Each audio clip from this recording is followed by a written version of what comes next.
Ella es una de las muchas mujeres, pero de las más luchadoras que conozco. En mi admiración para Tamara Sujú y su lucha por los derechos humanos, por sus derechos humanos, los suyos, los del país, los del ser humano en general, por todos los derechos humanos de la humanidad, especialmente de los venezolanos. Ella es abogada, ella inclusive fue designada, si mal no recuerdo, déjame ponerme la lupa de los 40 porque desde hace 40 años lo uso. Fue representante por muy breve tiempo porque renunció muy rápido de Venezuela ante la República Checa. Y como comprenderás como periodista, te tengo que preguntar por qué renunciaste tan rápido.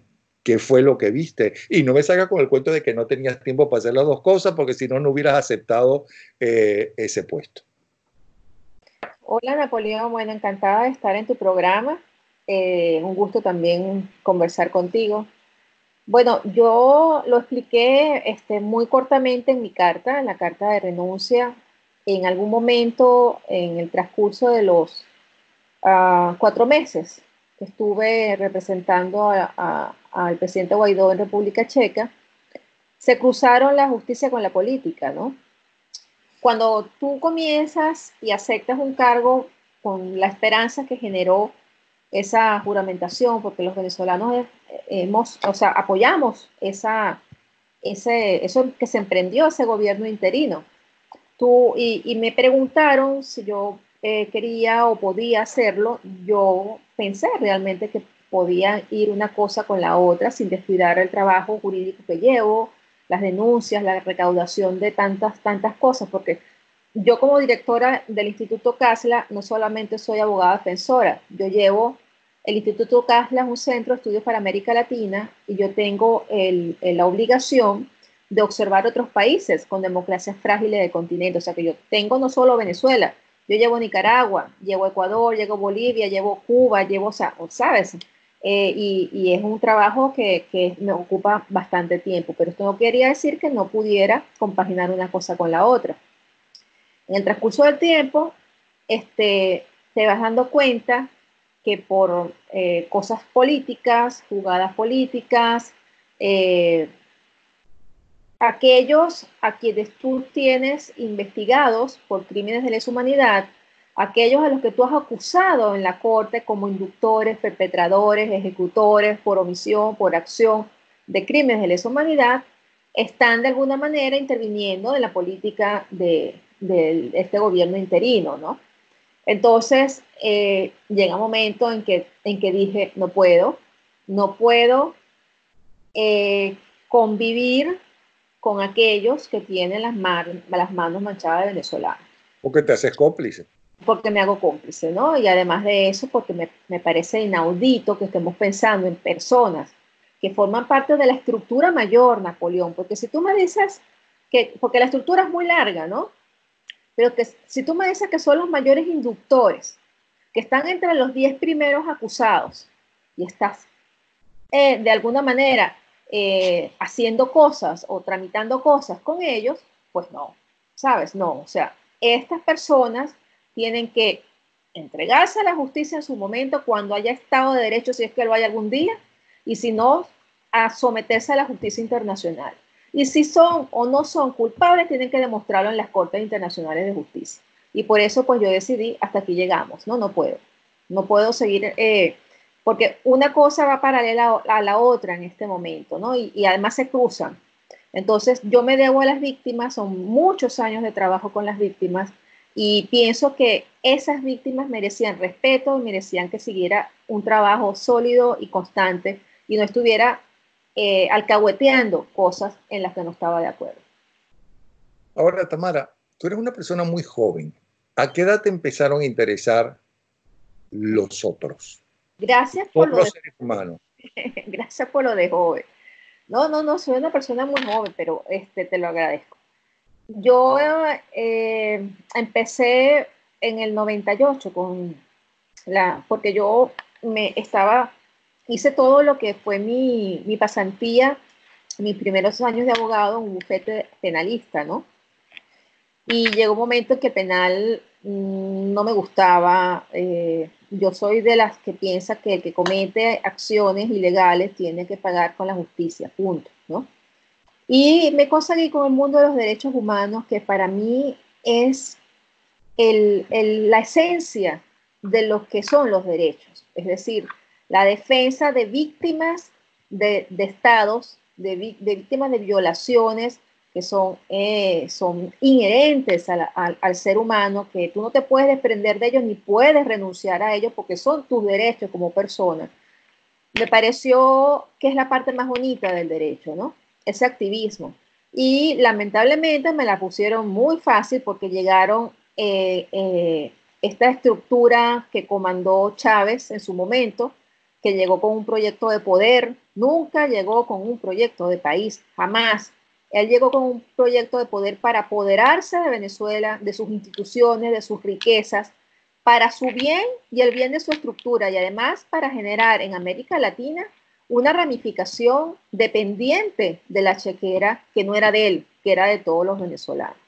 Entonces, desde muy temprano, Chávez comenzó a reprimir, a perseguir. No sé si tú te acuerdas que el primer perseguido fue el dueño del diario La Razón. ¿Lo recuerdas? En el año 2000 tuvo que salir del país, ¿no? Y de ahí en adelante, bueno, es historia, ¿no? Los militares del año 2004-2005, los comisarios, los policías metropolitanos, todos los perseguidos del año 2002, y constantemente siempre hubo flujo de presos y perseguidos hasta el día de hoy, pues que es un horror, ¿no? ¿Y por qué tú estudiaste esa carrera sabiendo que ya cuando la estabas estudiando era muy difícil que funcionara la justicia en Venezuela? Me gustaba la carrera, a mí me gusta el derecho, me gusta lo que significa el derecho. O sea, a lo mejor dirás que soy una romántica, no. Me Es que gusta. eres una romántica. Bueno, o sea, me gusta lo que significa defender a quienes no tienen justicia, a quienes son indefendidos, a quienes son víctimas. Y aún hoy, si tú me dices, yo recuperé esa fe en el derecho cuando descubrí que la defensa de los derechos humanos era la parte que me gustaba del derecho, ¿no? La Corte Penal Internacional funciona. La Corte Penal Internacional, dame un segundo, Napoleón, ya va. Es que se me va a descargar la computadora, perdón, si tienes que cortar este pedacito. No, déjalo así. Si lo bueno de esto es que es una cosa natural. No, si fuera un programa de televisión, corten. No, esto es lo sabroso. Entonces la pregunta es, ¿por qué todavía crees en el derecho cuando para empezar la Corte Penal Internacional no funciona? Mira, Y que además no hay posibilidades de que haya una justicia global. Es decir, que los seres humanos no vivimos en el mundo. Esas limitaciones creadas por diferentes intereses económicos, políticos o lo que tú quieras, ¿no? Son creadas por el hombre, inventadas en un momento dado y que además pueden desaparecer, como desapareció, por ejemplo, Yugoslavia. Pero el derecho humano tiene que ser universal, la justicia tiene que ser universal. Y eso no es lo que uno siente. mira, en esa pregunta que me estás haciendo de que la Corte Penal no existe o no sirve, no estoy de acuerdo contigo. Y no estoy de acuerdo porque desde el año 2015, 2016, que introduje mi primera denuncia, que constaba de 253 víctimas de tortura en el marco de la represión, y que he ido alimentando año a año, o sea, constantemente, ¿no? Incluso te puedo decir que ayer envié 7 incidencias nuevas de torturas. Lo que pasa es que no lo digo porque, pues, es rutina ya, ¿no? La Corte recibe esas denuncias de torturas y yo le explico por qué yo decía que en el marco de la represión sistemática en Venezuela, es decir, la tortura no es aislada, la tortura forma parte de un plan para someter, controlar, manipular y crear miedo en la población. Y así como hay casos emblemáticos de miedo, caso Huejafiuni en el pasado, caso Requesén, caso Acostarévalo, caso Caguaripano, caso Jesús Medina, el periodista, caso el otro periodista, Braulio Jatar, por ejemplo. O sea, es decir, así como existen casos emblemáticos de tortura para amedrentar al gremio o al medio al cual pertenece el torturado, existen las torturas masivas, terribles, contra manifestantes que solamente estaban o tirando piedra o en la calle manifestando con carteles y que se los llevaron y fueron sometidos a terribles torturas. Esto es para el control social. ¿Qué sucede? Tú tienes hoy una población que aparte de estar pasando hambre y necesidades y sobreviviendo el día a día, buscando comida, buscando medicinas, porque en eso se le pasan las 24 horas del día al venezolano normal, común, de a pie. No a los enchufados, no, al normal que no tiene el dinero ni le alcanza el dinero para nada. Aparte de eso, ese venezolano vio cómo mataban a jóvenes, a mujeres, a hombres, a estudiantes, cómo los encarcelaban, cómo los torturaban. Esos venezolanos han visto cómo más de 170 militares han sido torturados los últimos 2 años, los mejores de su promoción, los supuestamente mejores preparados, cómo los han expuesto en cámaras de televisión con golpes, con sangre, ensangrentados, hecho pupú encima, ¿sabes? O sea, esa psiquis creada de terror está haciendo efecto. Y esos mecanismos de tortura, esos patrones de tortura de creación de cárceles, construcción de cárceles, remodelación de cárceles para torturar y detener a prisioneros políticos, y aparte de eso, la demostración de que los asesinatos, las detenciones arbitrarias, la violencia sexual y la tortura está en el marco de esa represión, es lo que ha hecho que la Corte abra un examen preliminar. Y la Corte abre un examen preliminar basado en estos crímenes que te estoy comentando. Y la gente critica que la Corte no avanza. No, lo que pasa es que la gente no sabe cómo funciona un organismo de ese nivel, que es el máximo Tribunal Penal Internacional. Que te digo una cosa, Napoleón, gracias a Dios existe. Porque ¿qué justicia buscas tú en Venezuela? ¿Dónde la buscas? Pero todavía no la ha conseguido o no la has conseguido en la Corte Penal Internacional. Pero es que no la vas a conseguir todavía, porque eso forma parte de la inmediatez del venezolano desesperado. Y no es así. El Estatuto de Roma, cuando se crea el Estatuto de Roma, que crea la Corte, no tiene procesos. Nosotros estamos acostumbrados a la justicia nacional, que tienen lapsos procesales. La justicia internacional no tiene lapsos procesales. Es decir, la Corte Penal no tiene lapsos procesales. Y la fiscal no tiene la culpa. La fiscal no creó el Estatuto de Roma, la crearon los estados. Entonces, en este momento se está llevando a cabo un examen preliminar en su segunda fase. La primera fase fue la recaudación de todas estas evidencias que ellos recaudaron, y si te pones a ver, el examen preliminar en un principio se abre por el año 2017. En el primer informe, cuando cuelgan el primer informe de ese examen preliminar, diciembre de 2018, anuncian que el examen preliminar se va a llevar a cabo desde el 2014 en adelante. Es decir, retroceden en el tiempo porque han recaudado las suficientes evidencias para retroceder en el tiempo. Y pronto, a más tardar creo que la semana que viene, van a colgar el examen anual de la Corte Penal, porque todos los años ellos deben colgar un examen anual sobre cómo se está llevando a cabo el examen preliminar. Y nosotros vamos a saber cómo han ido avanzando en la segunda fase. ¿Qué es la segunda fase? Es la determinación de quiénes son las víctimas y quiénes son los victimarios. Recuerda que la Corte Penal recibe cientos de denuncias diarias de muchos países del mundo. Es decir, no es Venezuela el único, sino, y ellos tienen que procesar, Napoleón, todo lo que le llega. En el caso de Venezuela, desde que se abrió el examen preliminar, antes a nadie creía en la Corte. Nadie. Es decir, tú ibas solito por la vida trabajando con la Corte, mandando, documentando, y nadie hablaba de la Corte. Una vez que se abre el examen preliminar, todos somos la Corte, ¿no? todos los bufetes de abogados nacionales, internacionales, todo el mundo quiere estar ahí, ¿no? ¿Y qué sucede? Que meten escritos, casos repetidos, hasta recortes de periódico le mandan a la Corte. Y la Corte, en cada país, tiene que procesar cada papel que recibe Napoleón. Cada papel que recibe tiene que procesarlo. Es decir, tienen que leerlo, le tienen que decir esto sirve, esto no sirve, qué podemos sacar de aquí. Y tú imagínate la resolución de casos repetidos, de documentos que la gente manda, porque oye, voy a mandarle esto a la Corte porque esto sucedió hoy, le mandan un escrito. Y en ese sentido, sin darle prioridad a los países donde los casos son más graves, sino todos son igual.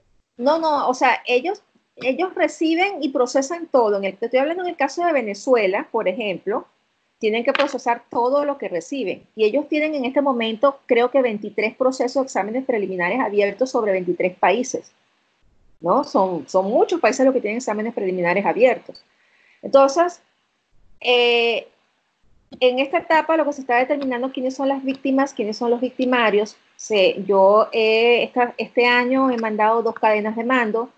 Desde el año 2014 he suministrado 5 cadenas de mando y no solamente soy yo, están trabajando sobre, por ejemplo, los informes de la OEA, están trabajando sobre los informes del Alto Comisionado, están trabajando sobre los informes de otras ONGs para producir un informe de la segunda etapa que va a decir que podemos avanzar a la tercera etapa.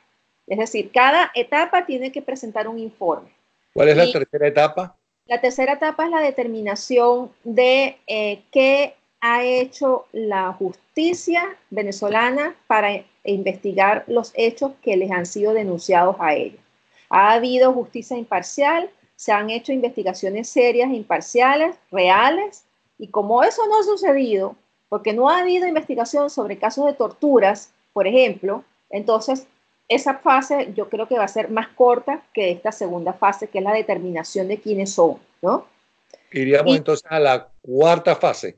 A la cuarta fase, que sería el momento histórico en el cual se abre una investigación. Es decir, ¿en qué está viviendo ese país en ese momento histórico, ¿no? Generalmente es una fase muy corta y pasaría, se hace un informe total que pasaría a manos de la fiscal. Lo que es la quinta fase. No es la quinta fase. La fiscal, si no hubiera sucedido que 6 estados partes del estatuto denunciaran a Venezuela en la Corte, como tú sabes, 6 estados partes, si no hubiera sucedido esa denuncia pues, a través del artículo 13 del Estatuto de Roma, perdón, del artículo 14 del Estatuto de Roma, la fiscal tenía la obligación de entregar ese informe de la Sala de Asuntos Preliminares a una sala de jueces de asuntos preliminares. Y es esa sala de jueces la que, estudiando el informe, iba a determinar si podría abrirse una investigación o no sobre la situación del país, aunque la fiscal siempre tiene como una última palabra, ¿no? ¿Qué ha sucedido? Que estos 6 estados partes han activado por primera vez en la historia de la Corte el artículo 14 del Estatuto de Roma. Y esto quiere decir que una vez que la fiscal reciba ese informe de la Sala de Asuntos Preliminares, ella tiene el poder de decidir si abre la investigación o no. No tiene que subir a otra instancia para preguntar. Y no tienes ni idea del tiempo que nos estamos ahorrando para esto. Ok, entonces una vez que vamos a ver que admite la decisión, la petición de esos 5 estados, ¿cuál sería el siguiente paso? Porque ya estamos a la altura de nuestros nietos. No. Bueno, siga adelante. Yo voy a decir una cosa, Napoleón. Estudiando los casos que ha llevado a la Corte, al día de hoy, yo creo que Venezuela es uno de los que ha avanzado más rápido. Yo no sé por qué, mientras tú estás hablando eso, qué chévere, qué interesante, porque nos estás diciendo cómo se maneja, y yo creo que tiene que ser así, porque si van a condenar a alguien, tiene que tener pruebas suficientes para esa condena, para que no condenen inocentes, sino solamente culpables. Acuérdate que es el máximo internacional que juzga incluso presidentes en funciones.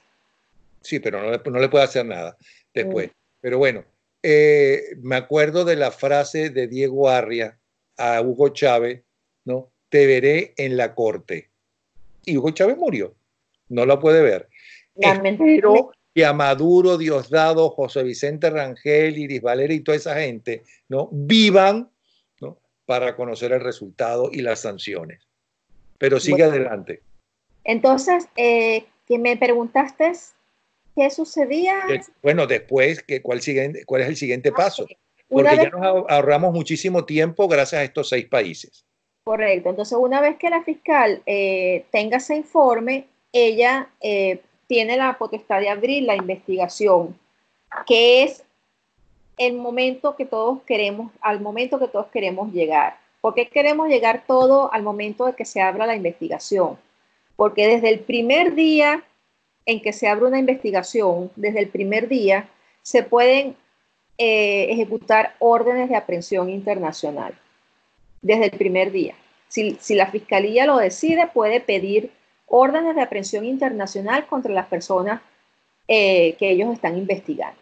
Esas órdenes de aprehensión internacional serían ejecutadas a través de Interpol, supongo yo. A través de Interpol, correcto. Y no todos los países aceptan esas órdenes de intervención, ni siquiera le hacen caso a Interpol, aunque tengan acuerdos con Interpol. Bueno, mira, los países miembros del Estatuto de Roma, ellos se comprometen a entregar a las personas si están en su territorio. En su territorio. ¿Qué sucede? Ahí es donde yo digo, cuando tú ves esos lapsos de cosas que me dan, que voy poniendo en las redes sociales, que ellos tienen 2 salidas, ¿no? La salida de entregarse a la justicia nacional y la salida de entregarse a la justicia internacional y la salida de irse a un país que no forme parte del Estatuto de Roma. Porque eso va a avanzar, Napoleón. Es decir, yo voy a poner, los que estamos trabajando en la Corte estamos poniendo todo nuestro esfuerzo. En lo particular, yo estoy poniendo todo el esfuerzo. Porque hay una pregunta que la gente dice, bueno, ¿por qué no? Pero no le preguntó esta pregunta, esa la dejo después, la que ustedes quieren que yo le haga. Primero, ¿Cuba está ahí? ¿Cuba tiene acuerdos con la Corte? De Roma. No está en el Estatuto de Roma. ¿Rusia? Tampoco. ¿China? Tampoco. Nicaragua tampoco. Bueno, supongo que ahora saldrá México de allí con López Obrador. Lo dudo mucho. Que acaba de decir que los narcotraficantes no son grupos terroristas, entre otras cosas. No, pero México forma parte ya del estatuto, es decir, no va a salir por el hecho de que se abra una investigación contra Maduro, no lo va a anunciar. El presidente del país tiene potestad para entender las decisiones del Estatuto de Roma de la forma como el Estatuto de Roma las escribe, o puede entender otras cosas como entendió, por ejemplo, con Evo Morales. Mira, para retirarse del Estatuto de Roma es un proceso, ¿no? Es un proceso que tú tienes que iniciar, así como cuando te retiras de la Convención Americana para retirarte de la Corte Interamericana de Derechos Humanos. Y una vez que se abre una investigación en un país, esa investigación continúa estando el país o no estando el país. Es decir, cualquier investigación sigue, continúa, ¿no? Sí, pero el delincuente puede vivir tranquilamente en México, en Cuba, en Rusia, en China, supongo que en Corea del Norte, ¿no? Y uno que otro país europeo. Países árabes también, ¿no? Hay países árabes que no están en el Estatuto de Roma. Bueno, también se puede ir a vivir allá. Claro, yo creo que todos esos dictadores no son tan, me perdona la vulgaridad, tan pendejos como para asociarse al Estatuto de Roma para firmarlo. Pero bueno. Pero la parte buena de todo esto es que tú vas a vivir el resto de tu vida sabiendo que tienes una orden de aprehensión por criminal y que cualquier momento que tú pases por un país que sí forma parte del Estatuto de Roma puede ser aprehendido. Es decir, no solamente es la parte judicial de tu verlo tras la cárcel, sino es la acusatoria del máximo tribunal penal que te está diciendo que tú cometiste crímenes de lesa humanidad. Tú eres todas estas preguntas desagradables para ti y para mí, yo no sé si para ti, pero para mí fueron muy desagradables, es tiene como objetivo que descubrir que si tú que sabes de eso y cómo se maneja, tienes esperanza, con lo cual nos estás dando esperanza de que haya una sanción algún día. Claro, no tan rápido como todos quisiéramos, porque los venezolanos, para empezar, y no hablemos de los familiares de los asesinados y los torturados, pues tienen que vivir un día a día terrible, o los desaparecidos, porque lo último que se ha denunciado, que no es nada nuevo, por cierto, tampoco, es que ya a los muertos ni siquiera investigan, ni siquiera los entierran, los tiran al río y punto, ya está, ¿no? Pero bueno, así estamos viviendo. Mucha gente seguro me está pidiendo que te pregunte, yo creo que debo hacerlo, cuando hablabas de por qué era tu renuncia, ¿quiénes eran las personas a las cuales te pedían que no investigaras? No, a mí nunca me pidieron eso, Napoleón. Ya Es no te digo decir, quién te está presionando, sino quiénes eran los, bueno, mi compadre, mi amigo, mi socio, quiénes eran esos. no, no. O sea, quiero ser muy responsable en decir que jamás me pidieron que no denunciara o que no hablara de nadie, Ah, eso es nunca. importantísimo que lo digas. Es muy importante, es decir, y por eso te decía, quiero ser bien responsable de que nunca el presidente Guaidó me pidió jamás, yo creo que jamás se le hubiera ocurrido decir eso, nunca, ¿no? Y aunque sí he recibido de otras personas que no tienen nada que ver con él, este tipo de solicitudes, ¿no? De yo estoy acusado o esa persona está acusada, aunque sí he recibido cosas como esta, mi decisión tuvo mucho que ver con personas que forman, por ejemplo, parte de ese frente amplio, demasiado amplio, por ejemplo, con un Miguel Rodríguez Torres, una fiscal Luis Ortega Díaz, que le deben tanto a la justicia, que tienen tantas víctimas en sus hombros y ellos lo saben, o por ejemplo, un Christopher Figueira, que fue jefe de investigaciones del DGCIN los últimos 4 años, cuyos militares, la mayoría de los militares pasaron por sus manos en inducción de la tortura y ahora es Santa Teresita del Niño Jesús, por ejemplo, ¿no? Es decir, dice que él no fue y está paseándose por Estados Unidos, ¿no? Dando Pero ¿qué incluso... tiene que ver Guaidó y compañía como para que tú renunciaras por eso? ¿Qué tiene que ver Guaidó? Acuérdate que este militar sale el 30 de abril y este militar, Michael Moreno, con Michael Moreno además. exacto, ¿no? Es decir, y además tú lees en que posiblemente de todo lo que se conoció de esas negociaciones pueden estar metidas personas como Michael Moreno o como Vladimir Padrino o como Hernández Dala.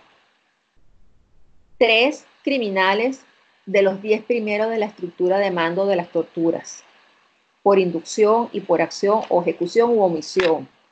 Entonces, es lo que te decía, tú podrás en momentos políticos utilizar este tipo de personas que le deben tanto a la justicia para, de alguna manera, buscar salidas políticas, aunque yo no lo entiendo porque mi mente jurídica no entiende eso, ¿no?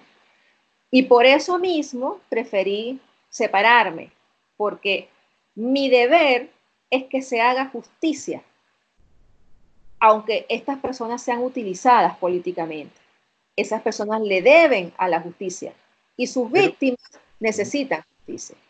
pero si mal no recuerdo, más de uno importante, creo haber escuchado, que frente a todas estas cosas que estás denunciando, declaró que todos serán investigados y todos serán pasados por la justicia para saber si son inocentes o culpables. Con lo cual están diciendo, bueno, si podemos liberarnos de la banda, ¿no? Haremos la justicia después. Tú porque eres abogado, yo soy periodista y además soy católico, apostólico y romano y me creo todo eso, ¿no? Y creo que el Vaticano es mejor de lo que es y el Papa es mejor de lo que realmente es. Tampoco lo aceptaría. Pero ni tú ni yo somos políticos. Por eso yo quise separarme, Napoleón. Es decir, me sentía muy muy presionada, ¿no? En el sentido, conmigo misma, porque esas personas que tienen cara para ti de muchos años como criminal, ahora se venden como santos, ¿no? Ah, pero ellos se venden como santos. ¿Quién los vende como santos? Guaidó no los Mismos, vende como ellos santos. no se venden como santos, ¿no? Y además forma parte de esa agrupación política que te estoy diciendo, por ejemplo, ¿no? Entonces, no, ¿sabes?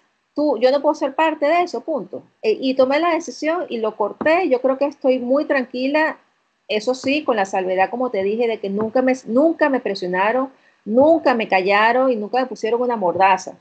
Es decir, si tú ves mis twitters, yo siempre seguí siendo la misma, ¿no? Sí. Mira, te Y entiendo perfectamente porque además, cuando a mí me escandalizó Guaidó anunciando a un narco asesor conocido de estar trabajando para los narcos que está en 3 juicios en los Estados Unidos y lo anuncia públicamente que trabaja con él, ¿no? O creo que fue la esposa de él o Lilian Tintori que aseguró que sí eran paramilitares los que sacaron a Guaidó y lo llevaron a Colombia, ¿no? Que eran los de la piedrita, ¿no? Es la cosa, no sé, esos colombianos que son los los de la paramilitares colombianos. son Sí, los no, esos son los criminales. delincuentes de Caracas. No, los paramilitares de la frontera, no me acuerdo cómo se llama.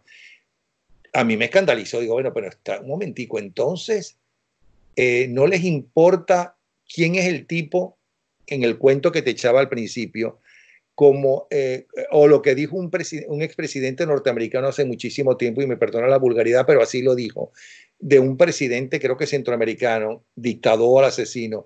Él es un hijo de puta, pero es nuestro hijo de puta. Entonces yo no acepto ese tipo de cosas, ¿no? Porque exactamente por eso llegamos a lo que hemos llegado. Correcto. Exactamente por eso. Pero bueno, te voy a pedir una cosa.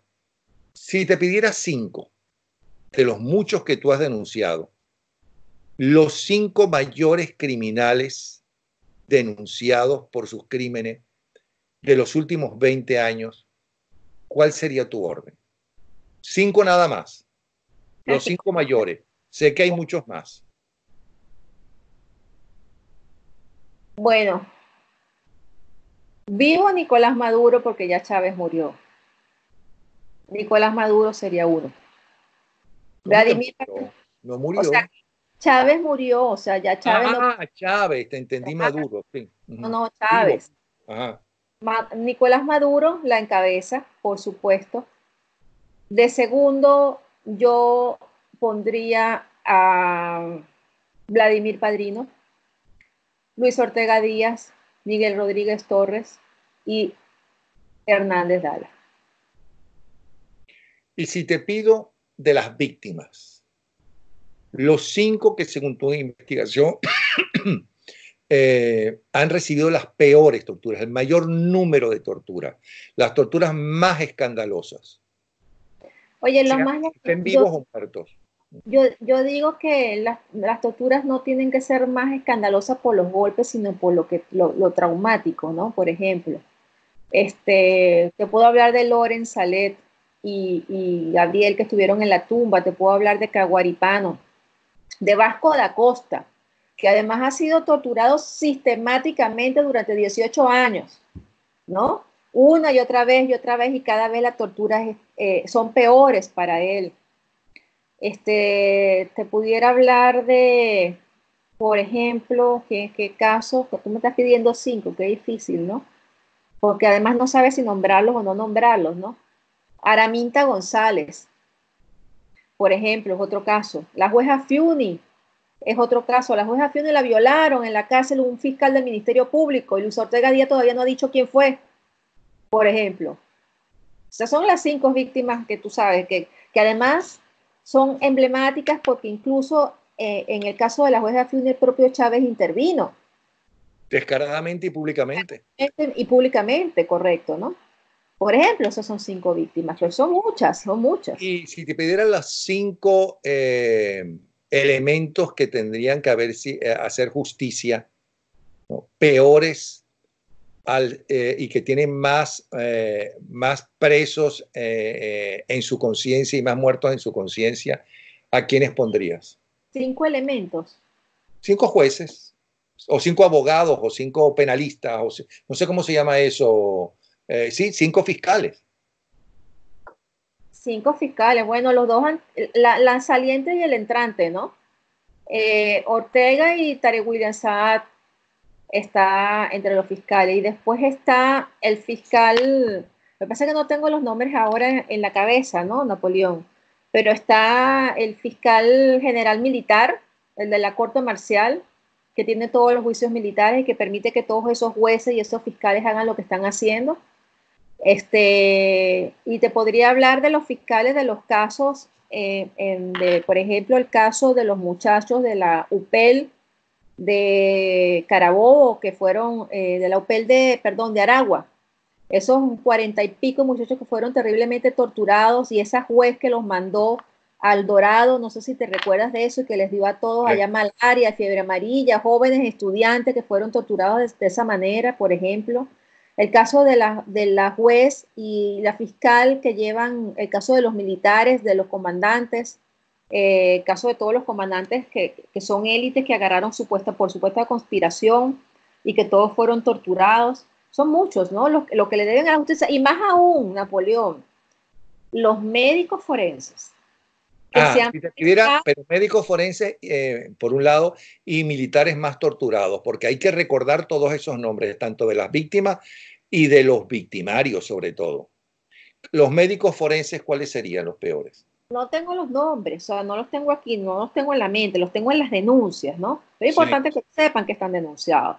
Los médicos forenses que hacen que las víctimas firmen sus exámenes, los exámenes que le hacen, donde dicen que están en perfectas condiciones. Los que trabajan, hay 2 médicos forenses que trabajan en el DGCIN, que van al DGCIN y firman hacen que las víctimas firmen que están bien, que están bien, y firman así los exámenes forenses. Los médicos forenses que han funcionado en el SEBIN, en el helicoide, en la tumba, es decir, todos aquellos médicos que han participado de alguna u otra manera para hacer que el crimen de la tortura no sea justificable en sus informes diciendo que no han sido torturados, esos médicos también tienen que ir a la justicia. ¿Y los 5 militares que tú consideras han sido peor tratados, con mayores torturas? Oye, mira, el caso de los últimos tiempos, por ejemplo, te puedo hablar de los comandantes del caso, de esta ola de comandantes donde está el de la Sota, el capitán de navío de la Sota, Marín Chaparro, el caso, por ejemplo, del general Hernández da Costa, el caso de los sargentos de Cotizas, ¿lo recuerdas? De Bandres, todos sus compañeros que fueron terriblemente torturados, hasta intentos de violación, o sea, ahí hubo de todo en el caso de ellos, ¿no? Y el caso, por ejemplo, de García Palomo y los que fueron torturados con él, el coronel García Palomo, y el caso del capitán Acosta Arévalo y sus compañeros que fueron terriblemente torturados. En este caso de Acosta Arévalo, en el caso de García Palomo, yo pienso que los compañeros que estaban siendo torturados en el caso de Acosta Arévalo no murieron porque tenían más resistencia a Napoleón. Porque incluso yo tengo muchas denuncias donde las personas que han sido asfixiadas, ahogadas o con bolsas plásticas, que se han desvanecido, se han desmayado y han sido revividos con shock eléctricos, esas personas pudieron ser otros asesinados por torturas. ¿Dónde está la línea que te separa de la muerte cuando tú eres asfixiado con una bolsa plástica o estás siendo ahogado? ¿Cómo sabes que caes y que esa persona se desvaneció y que esa persona va a volver a la vida? ¿Sabes? Pudieran ser muchos, pudieran ser decenas de muertes por asesinatos en Venezuela. Lo que pasa es que estos tipos saben muy bien hasta dónde llevan a la víctima y después le meten electricidad para revivirlos, para seguirlos torturando, Napoleón. Ahora bien, me dijiste el caso de 5 de los peores torturadores, los nombres. Los peores torturadores. Mira, Hernández Dala, Coronel Hanover Guerrero, el mayor Granco Arteaga, Napoleón, que dirige el grupo, está metido también en el grupo FAES. Christopher Figuera, Abel Angola, que es el famoso señor este que siempre es nombrado en las torturas. ¿Quién más te puedo nombrar? Bueno, me dijiste, ya están los 5. Sí, las 5 peores cárceles. La tumba de Plaza Venezuela, el de Jesín de Boleíta, el helicoide, la casa el 26 de julio y Ramo Verde. Los 5... Perdón, retiro. Voy a poner de Ramo Verde de sexta porque la otra es Santana. La quinta sería Santana. El caso de los gobernadores más cómplices, 5. Miranda no, ya va. Sí, Miranda ahora, ¿no? Zulia, Táchira, Aragua y Carabobo. Estado Bolívar.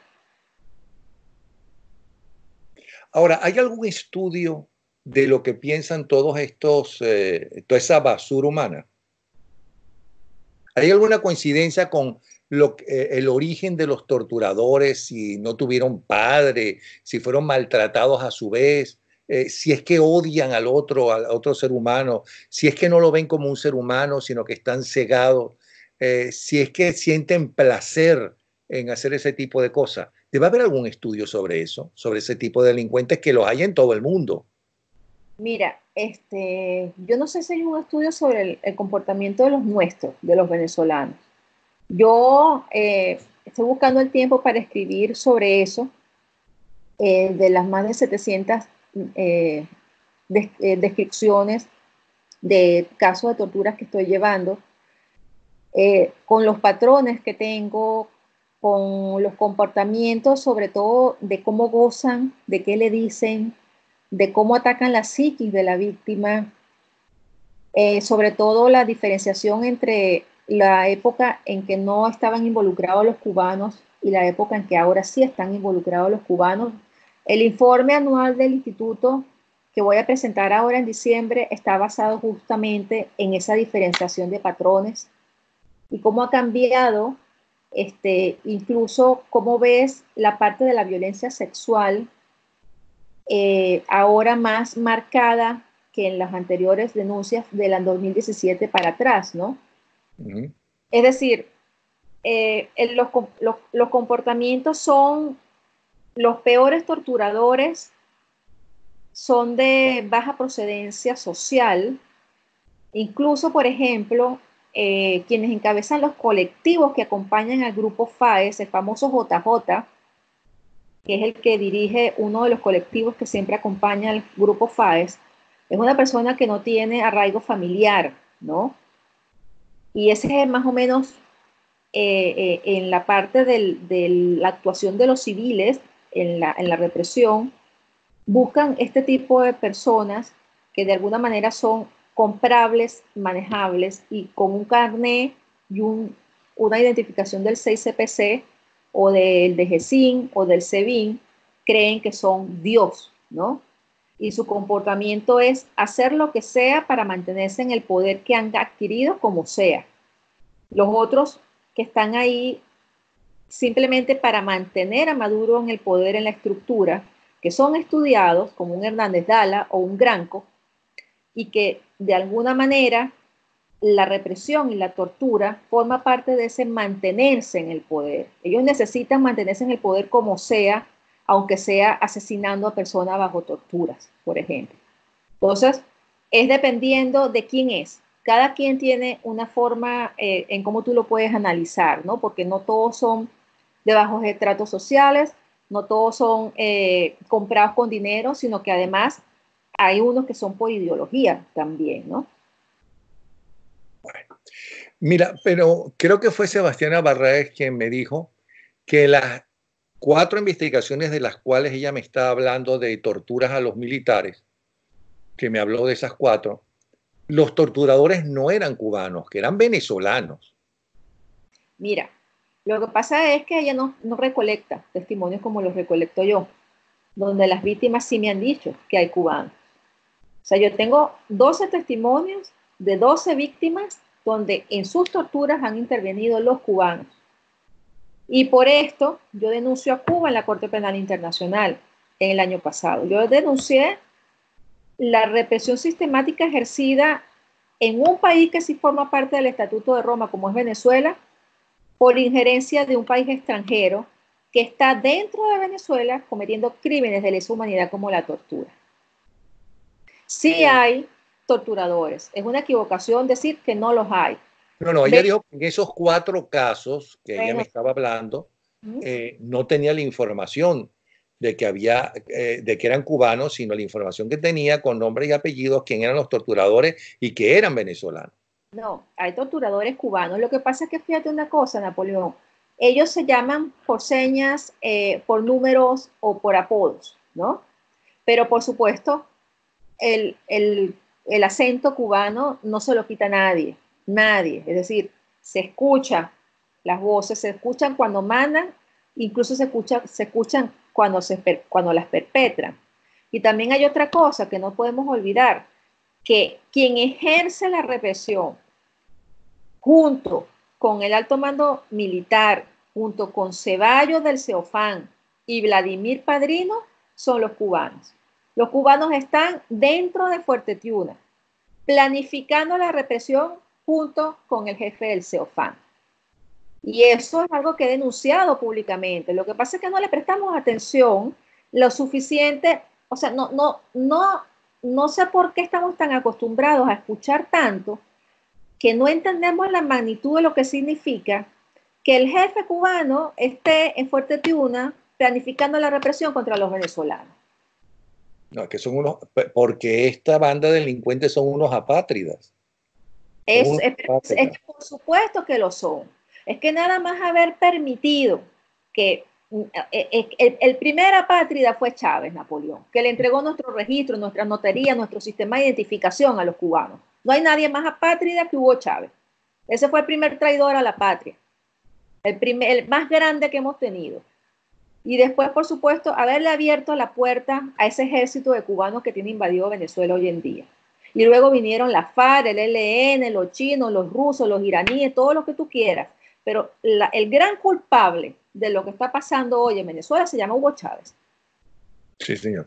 Ahora, si te pidieran las 5 torturas peores que se están ejerciendo en Venezuela, ¿cuáles pondrías tú? Peor en el sentido de cómo dejan al torturado. Bueno, el colgamiento por días sin que las víctimas toquen piso y con las manos atrás, porque le desprende los hombros, ¿no? Y además hace que te asfixies, ¿no? Con ese tipo de torturas. ¿Cómo los cuelgan? ¿Por los hombros? Por las muñecas. Entonces, cuando te cuelgan, causa que se te desprendan los hombros, ¿no? Se te disloquen los hombros. Y además en esa posición los golpean y les hacen de todo, ¿no? Esa es la que me imagino que por el tiempo prolongado es muy dolorosa. Después está, por supuesto, las asfixias con sustancias tóxicas dentro que hacen que además te ocasionen más daño en la nariz, en los ojos, en el sistema glandular, ¿no? Y que te desmayes al punto de que te desvaneces. Imagínate la desesperación que debe ser sentirse ahogado una y otra vez, una y otra vez, y una y otra vez. Los shocks eléctricos en los genitales, debajo de las axilas, Napoleón, que causan que la descarga eléctrica te reviente las uñas de los pies y de las manos, porque sale la electricidad, ¿no? Sale la descarga, ¿no? Y te levanta las uñas. Y las otras dos son porque son muchas otras físicas que te pudiera hablar, que son a veces muy personales, que son testimonios que me han dado, que si narras la tortura, estás identificando a la víctima, ¿no? Y no lo voy a hacer. Pero, por ejemplo, en la parte psicológica, la tortura blanca, el aislamiento prolongado, en el caso, por ejemplo, de la tumba, Sales que habló de eso, creo. De esos primeros 8 meses totalmente aislados del mundo, enterrados bajo tierra, sin escuchar ruidos, sin ver colores, totalmente en un lugar pintado de blanco, sin sonidos, donde no sabías si era de noche, si era de día, si dormías 10 minutos o una hora, absolutamente nada, que te provoca agredirte para saber que estás vivo, porque así lo describen, ¿no? Eso es una tortura que te deja muchas huellas psicológicas. No te las deja físicas, pero te las deja psicológicas, por ejemplo. Ahora, Tamara, y existe por los entrevistados que has tenido, ¿has sentido que hay un esquema de la tortura, diferentes pasos del interrogatorio? ¿Qué es lo primero que preguntan, lo segundo, lo tercero, en líneas generales, tanto a civiles como a militares? Mire, depende del caso. Tenemos los llamados combos, que son los que le aplican a los manifestantes, ¿no? A las detenciones masivas de manifestantes en grupos de 20, de 30 que torturan, los reciben con combos que son palazos, patadas, golpes en las costillas, golpes en los muslos, en las rodillas, en los codos, les dan combate, les dan con tablas, les dan con los cascos, le dan patadas, Ajá, y puntapiés. mientras hacen eso, ¿le preguntan cosas o qué? Si son manifestantes, le dicen guarimbero, o sea, estas cosas que identifican a manifestantes, ¿no? ¿Quién te pagó? ¿De qué partido eres? ¿Cuánto cobras? O sea, ese tipo de preguntas, tratando de asociarlos a líderes de la oposición o a partidos políticos, ¿no? En el caso de lo que no son no pertenecen a grupos de manifestaciones, sino que son torturas específicas contra personas en específico, tiene un patrón común que son combos también, ¿no? Que son las descargas eléctricas, las asfixias con bolsas plásticas, por supuesto los golpes en las costillas, en el abdomen y en las caderas, que te causan daño en los riñones, por ejemplo. Los golpes en los oídos es otro patrón en Napoleón, para causarte desorientación, para causarte sordera temporal. Las muñecas esposadas tan fuerte que te sangran, que te dejan surcos marcados y que incluso te dejan dedos inmóviles, como por ejemplo el caso del médico Marulanda o el médico del caso de Oscar Pérez, que perdieron movilidad en las manos por lo apretado que le pusieron las esposas, por ejemplo, ¿no? Y otro patrón es dejarlo sin comida y agua por 3 o 4 días. Es decir, te puedes deshidratar, te puedes morir de hambre, que te dejan 3 y 4 días sin comer. Y después, por ejemplo, con las manos atadas te ponen a comer como un perro en el piso, con las manos amarradas. Te ponen el plato de comida y te dan 2 minutos para que comas como un perro en el piso.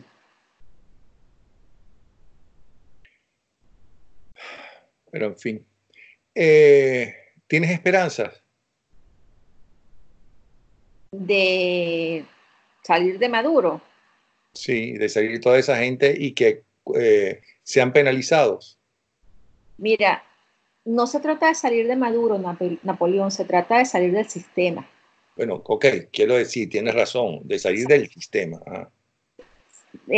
No sé si va a ser pronto. Yo tengo esperanza de que tenemos que salir de esto, pero necesitamos ayuda. No vamos a salir solo de esto, Napoleón. No salimos solo de este sistema criminal, narcotraficante, corrupto. No vamos a salir de ellos. Ellos, mientras tengan el manejo del dinero, de la droga y de las minas, por ejemplo, el control de las minas, y tengan el apoyo de países como Rusia y de países como Irán, como China y como Cuba, que están adentro, y además armados, porque son ellos los que están armados, nosotros no tenemos las armas, no sé cómo vamos a salir sin ayuda internacional. Así de sencillo. No sé. O sea, yo no sé cómo sales de un narcoestado criminal armado hasta los dientes con fuerzas internacionales que lo apoyan si no es con ayuda internacional. Sí. Ya sabe la gente que puede seguir todas tus denuncias y todos los logros también, gracias a esas denuncias por el Twitter que están viendo en la parte inferior de la pantalla.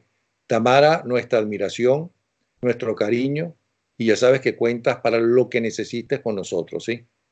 Y Muchas sigue esa gracias. lucha por todos los venezolanos, ¿ok? Así lo haré. Gracias. Gracias por tu entrevista y muchas gracias por tu tiempo también. Gracias a ti y cuando quieras, en cuanto quieras, cuentas con nosotros para dar toda la información que quieras dar, ¿sí? Muchas gracias. Gracias, Napoleón. Te vuelvo a repetir que gracias a ti.